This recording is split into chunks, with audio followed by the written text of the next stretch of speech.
Okay, well, let's get started. I will call to order the Landmarks Review Board meeting for Wednesday, July 16th, 2025. It's 3:30 p.m. We actually don't have a chair because our last chair left. And so as I understand, our first order of business is to select the chair. Is that correct, Dustin? Either way, we can do you want to select the chair to orchestrate the meeting? They can call in and do that. So what I said at the last meeting was that I really would rather not do it. I've run far too many meetings. I'm happy to sit next to somebody as a vice chair or whatever and whisper things and help them out. So this is a great way to, if you have any interest in learning how to do this is a great way to do it. It's a very low pressure, easy meeting to run. So that was a question I suggested. That's why I suggested at the last meeting. And has anyone expressed an interest? Well, you were making some noises that you might be interested. I don't know if anybody else is. Willie, you do it. I don't want to do it. I would love it if you did it. All right. Okay, so I would, Chelsea, we didn't look to you, sorry. Do you have any interest in I think Will would be great. Okay. So should I take that as a nomination? Yes. Okay, do we have a second? Second. We have a second to make Will Ennis the chair. And any further discussion? Seeing none, those in favor? Aye. Aye. Oh, Chelsea, okay. Any opposed? Chair votes aye, motion passes. You are now the chair and you can get a vice chair elected. I move to nominate Arthur Babbitts as vice chair. That's safe. That's safe. I'll second her. I think what she said was you agree. Yeah, I'll second it. Any opposed? No. Okay, we should switch. Just Give this just using with the nameplates. So you call on Dustin to do the first. Dustin? Thank you, Chair. On discussion items before your hearing, I just wanted to give you a quick update. As part of the city's work plan for 2025-26, we're working on the development code, all 25 chapters of it to be rewritten. And one of those codes is the basis in the zoning code for the Landmarks Board, the creation of the Downtown Historic District, and outlines the rules and procedures. Currently, we are going to take the section regarding rules and procedures to City Council and talk about that. The first item up is the discussion on how things are approved. Currently, the code requires almost everything to come through a hearing through Landmarks Board, even inconsequential things. I had input with you all regarding some of those improvements and some things that I think, although we review and approve it, we haven't necessarily needed a public hearing. So part of the council's ask is, do you want to evaluate some opportunities for non-hearing approved changes within the district, meaning anything that wouldn't require a public hearing? Or are there opportunities for permitted changes that wouldn't require land use approval? We are going to come back to you and talk about how those things would occur, what type of criteria are involved. As an interested board and stakeholder subject matter group, we will get to you, but this is a process that's ongoing. It'll be probably 16 months in total. So we'll be back, but I just wanted to advertise that to you all. Kevin Liberty is here. Kevin's been part of the project management team leading this effort. We are working with MIG Consulting Group, formerly Angelo Planning, to work the code and to make sure that we have freshly updated it, are responsive to changes in land use law that have occurred at the state level that we have that we have to make sure that we align with. And really the intent is to make the code effective, but also as easy to use as possible, by making sure that we have kind of struck the balance of clear and objective, lawful, useful, and really accessible to the people that do use it. So that's the quick update on, before you get into, your hearing tonight. Just, okay. Do you have anything on your radar to take those guidelines and make them standards? We can, you mean the Department of Interior guidelines or the downtown guidelines? Yeah, I think the Hood River downtown guidance and then Department of the Interior, we could, I mean, it's, that becomes the how. So the only part we're talking about now is, we haven't gotten into the design standards, that will Right, come. just asking, if that's even on your radar. Yeah, updates, I think that is absolutely in the realm of the possible, so. What I heard you say is that you're looking at ways of taking some building modifications in the historic district and making those not require a landmarks review board approval. And so I'm interested in seeing what standards and criteria you set for that. But something that's come up on the flip side is the question of whether changes to the district, which are changes to structures, require consulting or approval by the landmarks review board. And a couple of things I can think of are, there were downtown street changes, trash barrel changes. Call it non-building. Non-building, right, there were changes which one could argue affect the structural integrity of the district, but which I believe you interpreted to not be within the scope of the landmarks review board. And I think at times, things like that have been brought to landmarks review board, but that's incorrect interpretation. Will that be discussed also? It absolutely should be something that you should raise, whether it goes one way or another. So as we talk to you, like, hearing the input from this board on what it believes is useful or not, we're gonna want to incorporate that. Right, I'm thinking things like when the urban renewal was done many years ago, there were consultations on the light fixtures and things like that. I think that sort of thing is now believed to be outside of the scope of this organization. I don't think that's appropriate. Yeah, just declaring what the limits are. Is it related to buildings? Are there street improvements? What role do we have here? The other aspect, in 6 days now, according to my math, we're gonna meet with Curry Gill from SHPO. We're gonna talk to Curry about this process and about the inventory as well. And updating. Updating of the inventory. We're gonna see if there's any resources from the state that whether they have available or opportunities to work with them, and we'll be back when we know more. Is it technical assistance grants? Or something, yeah. Yes, or whatever else is, we will not limit it to technical assistance, so. Right, so talking about the legislation which created the Landmarks Review Board said that this board would be responsible for keeping an up-to-date inventory of historic properties within the district, or contributing properties, I'm sorry, that's the term of art, the contributing properties within the district.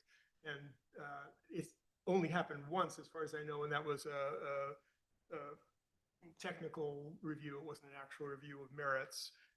So I think we're about 20 years overdue on that discussion. We just did it for the original. Correct. Did it on the merits. I didn't quite understand what you said. The merits versus. So, for example, the rules when we started said that buildings had to be more than 50 years old. 35 years later, there are more buildings that are more than 50 years old than there were 35 years ago. Right. And so we've never reviewed any of those Okay. buildings, I and think we've you're never talking about considered buildings that were excluded as to whether it would be appropriate to include them, or buildings that have changed ownership from owners who demanded to be excluded. That now don't own those buildings, things like that. There's a whole bunch of stuff that might be worth talking about. Shouldn't we have been given a list beginning of our tenure? There is a list that's in the code, but that But list we- was prepared in 1994. I thought you just have one at home. Oh, yeah, I always knew, they can give that to you. and especially when I'm walking and. Yeah, so we have that, and we also have, at the SHPO website, you can access Sally Donovan's research that she did when she prepared all of that. Now go to SHPO and just go You to, just type in Hood River, just go to city of Hood River. we're in Hood River County, you start there. But they can give you the actual list, which is, there's a exclusive list of what are ruled to be contributing properties. Is that the right term? Yeah, the contributing properties, landlords, yes. If you like, we, Yes. I prepared a kind of a welcome onboarding packet for Colin as well as Chris. I'd be happy to recreate that and send it to you. It includes not only the SHPO and Department of Interior guidelines, it includes the entire ordinance. It has a walk down memory lane with some of the minutes from the establishment of the district and the different, just kind of the different feelings involved and the different, it was just the minutes from those who agreed what the purpose of the district was, its original intent. It's definitely not, it's not binding on anything now. However, it does provide a nice backdrop to how it all began here. So The cartoon, the Union District? I don't think so. We only have the written version and transcript. So, but I'd be happy to email that out to you. Again, it was an onboarding exercise that we did for the new members, and I'd be happy to share it with you all. So.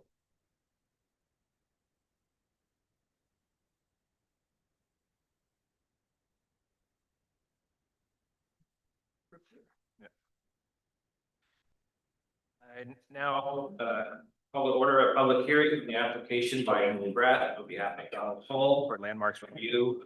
File 2025-14 for exterior modifications to the building at 305 Cascade Avenue. Okay, a quorum of the Landmarks Board is present. I will now ask the members to disclose any pre-hearing or ex parte contacts regarding the application or absentations of based on conflicts of interest or bias. So the only ex parte contact I have is that I was asked by Jacob to provide any photos I could find of this building from a key era. And I did find one after looking a long time. And Jacob provided that to us, so everyone's seen it, so it's no longer something that just I have seen. So that's not a problem anymore. Would anyone present or online like to challenge any landmarks? Ask each person. They should affirmatively say no. Cindy? Libby? No, I just, I make a compliment for the way this is presented as written to them. I mean, It's a great staff report. Is that what you're saying? yeah, I thought so too. clean and Yeah. well illustrated, well explained. It was wonderfully done, whoever did it. I loved it. Jacob right over Thank there. you. Oh, and the architect who did it too, yeah, and then Jacob. Well, making it was the a pleasure to, and I even went, Nice. I even went and drove by and everything, so. So that's it. technically, driving by is considered an ex parte contact, but I think you might assume that everyone in town drives by past this. This is a block away from here. Okay. Colin? No. Oh, and Chelsea? No, none for me. And I've not had any also. Would anyone present or online like to challenge any Landmarks Board members' ability to hear this application?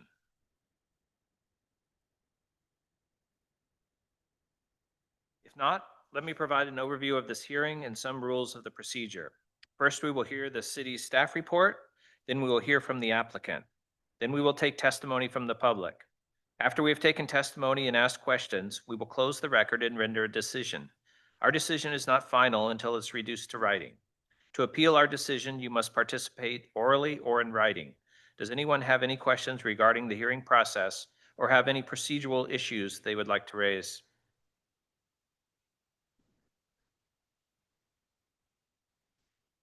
If not, let's start with the staff report.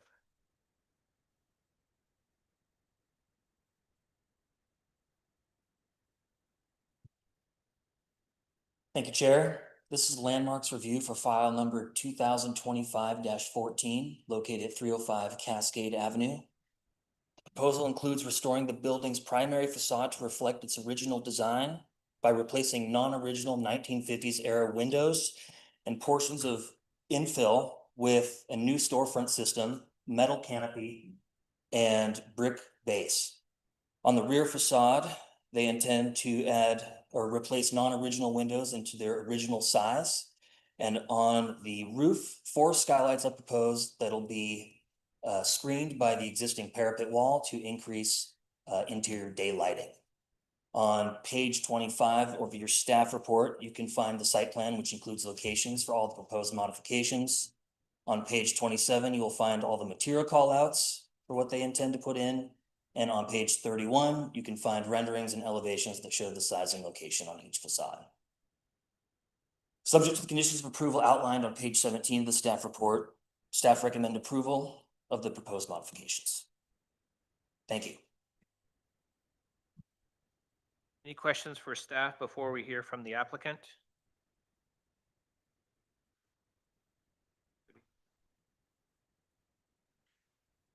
We will now hear from the applicant.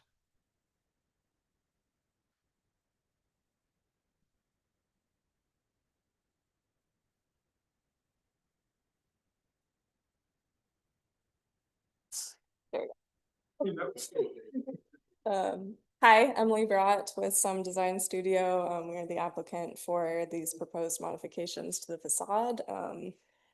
Jacob did an excellent job of explaining the proposed work.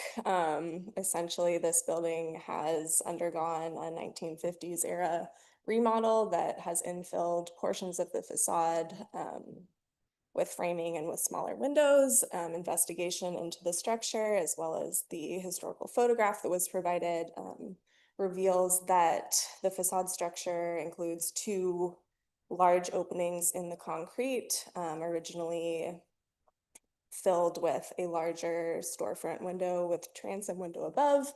Our proposed work proposes restoring the building to be closer to its original design and closer in character with the surrounding historic district of downtown Hood River.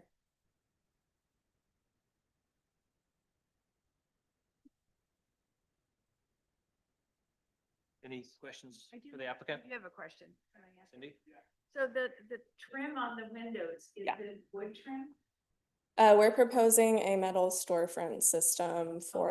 Yes, I saw that trim on that storefront system, so. Okay, but it would be painted metal, Correct, not silver. correct, Okay. yes, yeah, it would be a black or dark bronze finish, exactly, yeah. Thank you. So the brick that you're talking about, is it, I think it's a masonry base up to the windows and then it's stucco above that, is that? It would be painted concrete above, which is what the building currently is. Okay. Yeah. Is it actually brick or is it that fake sheets of brick? It's thin brick, Thin brick. yeah. But actual brick, actual individual brick The units. reason I ask is because the thin one, the facade, the brick facade is frequently cracked. Mm, Cracked and look pretty cheesy after that. Yeah. So it's a thin veneer and then it will be laid individually with mortar joints. correct, yeah. That's where I was asking.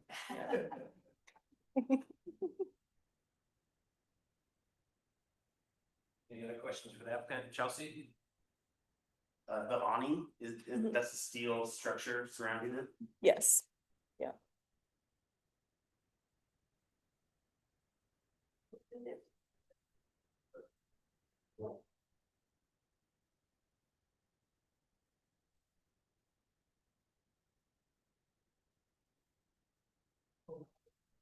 Okay, we will now take public testimony. For those wishing to provide testimony, please wait until you are called and please come to the podium to state your name and address. After everyone has had an opportunity to speak, the board will have an opportunity to ask questions of staff and the applicant before we close the public hearing and begin deliberations. Is there anyone present that wishes to speak? Anyone online?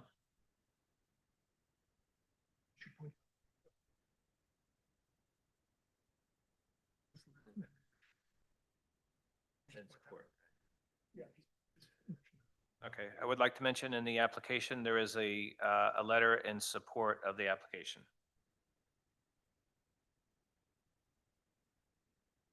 Yes. Yes.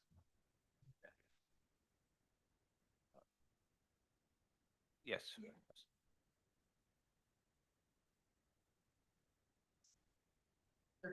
Okay. My name is Lee Quintana, and I'm a part-time resident in Hood River. I'm also the chair of the Historic Preservation Committee in Los Gatos, California. And this hearing is very timely for me because I'm up here trying to work on a report to our town council, asking them to please let us develop and revise our historic preservation ordinance and accompanying documents. I would like to compliment you on this report. If we got reports like this, our job would be so much easier. Really appreciate it. And I also would like to compliment Hood River on the fact that they are doing a comprehensive review of their entire zoning code, something I have been asking the city, or excuse me, town of Los Gatos to do for over 25 years when I was originally a planning commission member. With regards to this project, the only question I have is from the standpoint, I think, of what I would be asking if it were before me at our Historic Preservation Committee, is why the third window on the rear also isn't being revised to match the other windows. That was one. And number two, I think my committee would have difficulty with the covering in the front. I don't know what it's called, the balcony, the canopy. Beyond it, thank you. They would want it to be more consistent with the architecture of the building.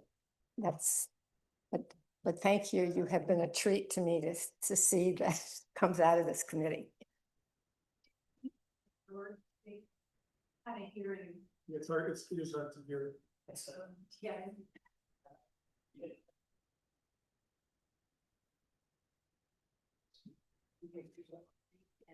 Yes, it's actually. So you heard from the applicant, and you asked. Oh, isn't, so the script doesn't seem to have a rebuttal or a response section, isn't that traditional? Okay, but it's reasonable for us to ask if the applicant wants to respond. Yep. Or wants to comment. Would the applicant like to respond to those comments? The rear of the building, which faces an inner courtyard that's only accessible to the occupants of that building itself, contains one door and 3 windows. Would that be the easternmost window is concealed behind a utility room, so it's not visible from anywhere at all, interior or exterior. So that's the reason for not including that 3rd window in the improvements. Can I ask a staff question? Yeah, so Jacob, in the past, when we've done these reviews, my understanding is that our purview on things like this is limited to facades that were historic facades. And so in general, like, for example, when we did the First National Bank building, the facade that was the west facade, which was a theater, when there were modifications made to that, those weren't subject to our rules because they weren't considered part of the contributing structure. Even if it's not part of what was listed as on the contributing structure itself, we still evaluate it for its contribution or effect on the greater historic district. Okay. Thank you.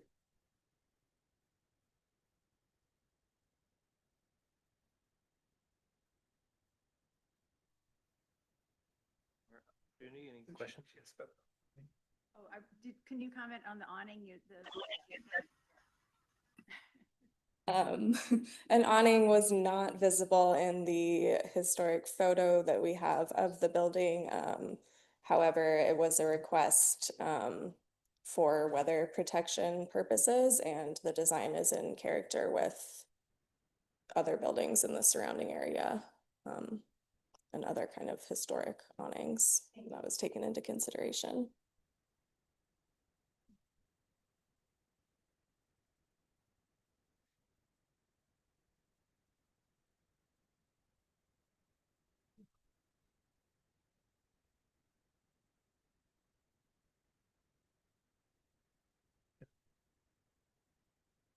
One last opportunity. Are there any questions for staff or the applicant?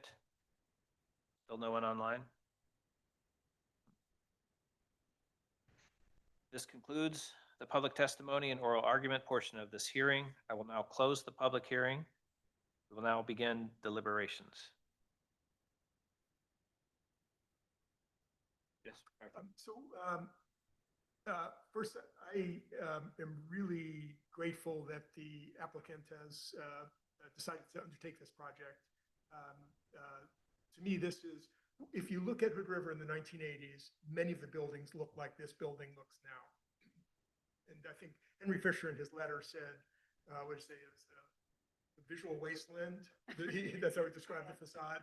And I think that that's a fair statement. That I've been in the building meeting with Will Carey, whose office was in there, and yet I couldn't remember what the building looked like at all, even though I'd been in there several times. And if you look at Oak Street was full of structures like this, where the traditional storefronts had been, with the transom windows and all that, had been filled in. The best example is Pacific Power Building, which is let's get my north and south mixed up. The north side of Oak Street at the corner of 4th, right? Yeah, 4th and Oak. It was Carrots Building for a while. That's probably how most of you remember it.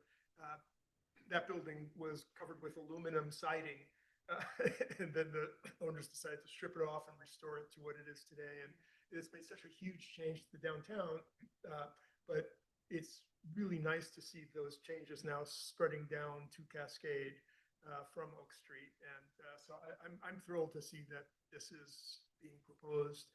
I think that what's been proposed is very much in character. Certainly the facade from Cascade, I think it's very much in character. The awning is actually an interesting question, and we've gotten into this discussion before about the Secretary of Interior's, for things that are new to a building, Secretary of Interior standard, and the questions about them being too matchy-match, I think was the term, the technical term that people were using, that you don't want to fake something period when it's not. So I looked at this, and I did have a double take when I looked at this awning, and I thought, okay, well, that's actually, they're not pretending there was an awning there before. They're doing an awning which is modern, but it's understated, sort of sits back a little bit. I mean, as much as the awning that sticks out can sit back.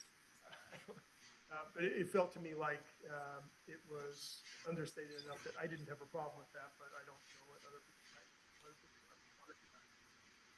Yeah, I would agree with it.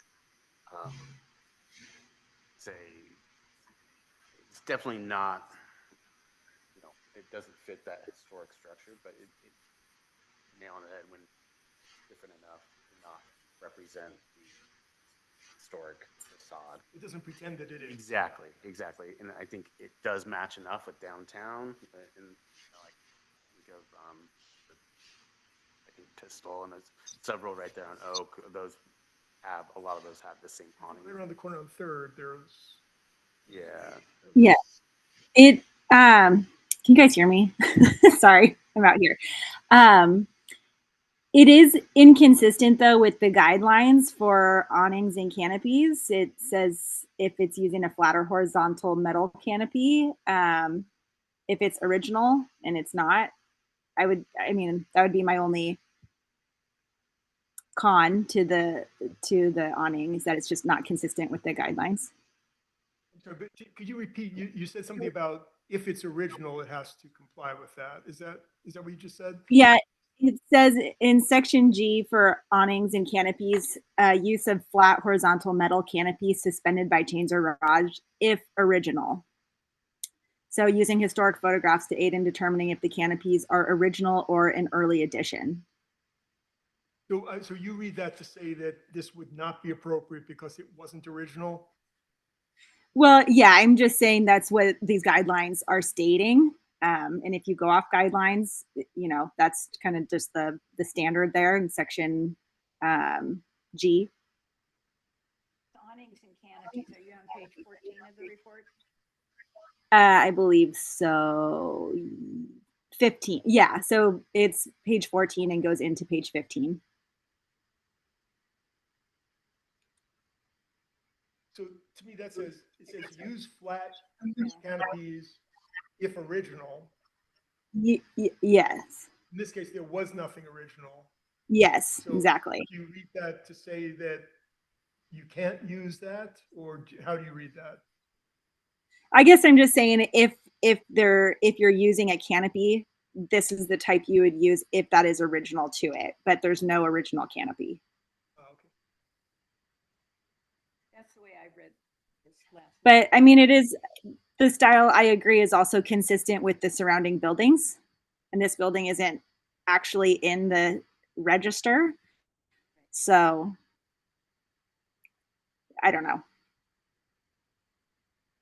I guess it's kind of a tricky one.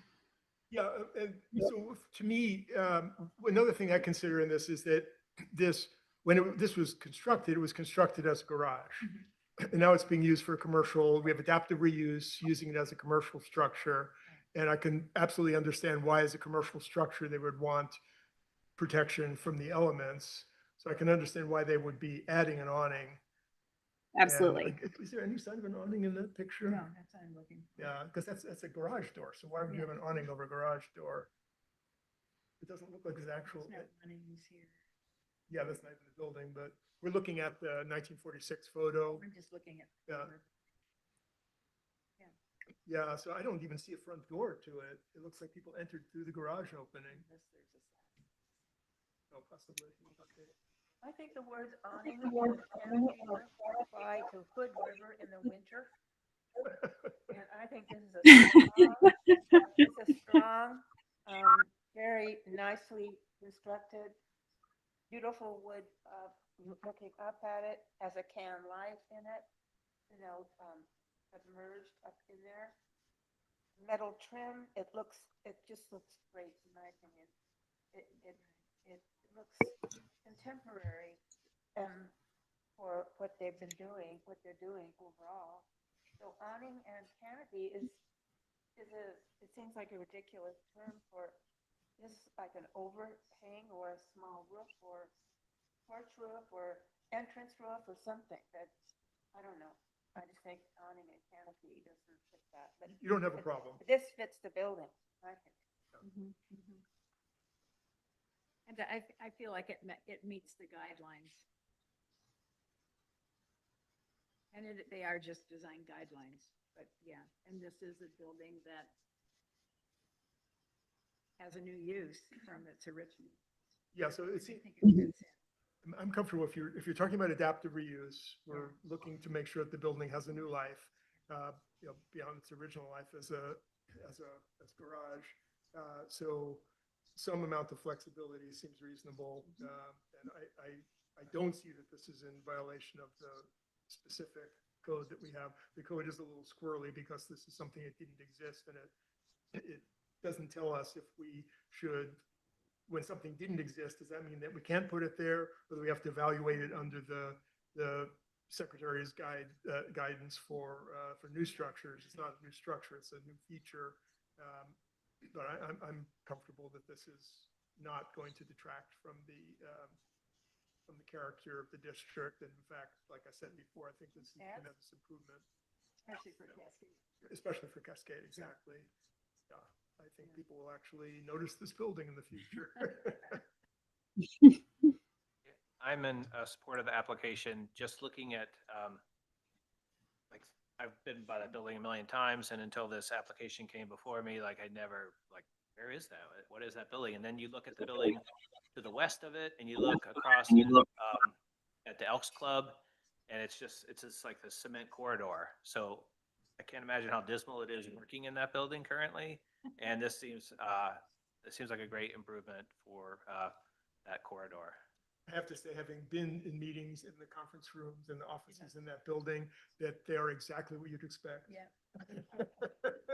Claustrophobic is what I remember. Yeah, I mean, it's old, old fake paneling and whatever you call that stuff. Just absolutely everything you'd expect from a 1960s era den in somebody's house. That's what I'm trying to describe. I couldn't think of a term for that. Yeah. Yeah, so that's what it looks like inside, and letting some light in, opening the windows up.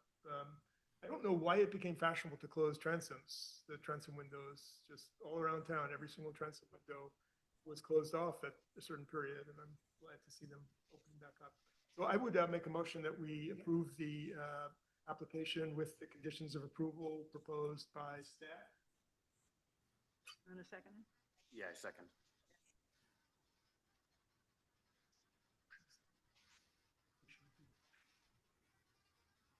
Motion before us is to approve file number 2025-14 to allow for exterior modifications to the building at 305 Cascade Avenue as described in the staff report, including the findings and recommended conditions of approval in the staff report.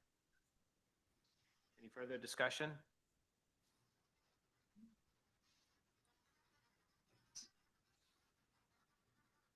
Let's take a vote now. All in favor? Aye. Aye. There she goes. I say,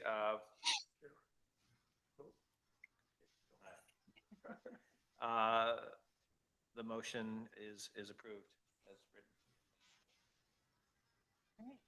If there's anything else. Business. Good luck with the building. And Yeah. thank the owner for being willing to do this. Right, do this really nice update. And thanks to the architect for doing a great job. Yes. Any other business before we adjourn? No? Okay. Meeting is adjourned.